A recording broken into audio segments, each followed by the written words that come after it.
अबू आझमींना वारकरी संप्रदायाचे महत्त्व समजलेलं नाही. मंत्री हसन मुश्रीफ. अबू आझमींना वारकरी संप्रदायाचं महत्त्व समजलेलं नाही. वारी वर्षातून एकदा असते. नमाज दिवसातून 4 वेळा असतो. नमाज अशा ठिकाणी पडला पाहिजे ज्या ठिकाणी लोकांना त्रास होणार नाही. वर्षातून एकदा निघालेल्या वारीला लाखो लोक असतात, त्याला पालखी मार्ग केला जातो. अबू आझमी यांना भेटल्यानंतर वारकरी आणि वारी हे त्यांना समजावून सांगू असा टोला वैद्यकीय शिक्षण मंत्री हसन मुश्रीफ यांनी लगावलेला आहे.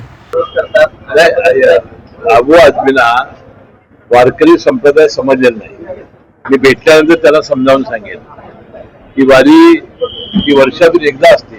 नमाज दिवसातून 5 वेळा असते. नमाज ही आपण अशा ठिकाणी पडली म्हणजे की लोकांना त्रास होता कामा नये. वारी ही वर्षातून अशी जात असते की लाखो लोक जात असतात. त्यासाठी पालखी मार्ग नवीन तयार केले आहे सरकारने. मला वाटतं ते भेटले तर मी त्याला समजावून सांगेन. Bureau report SPN Marathi, Kolhapur.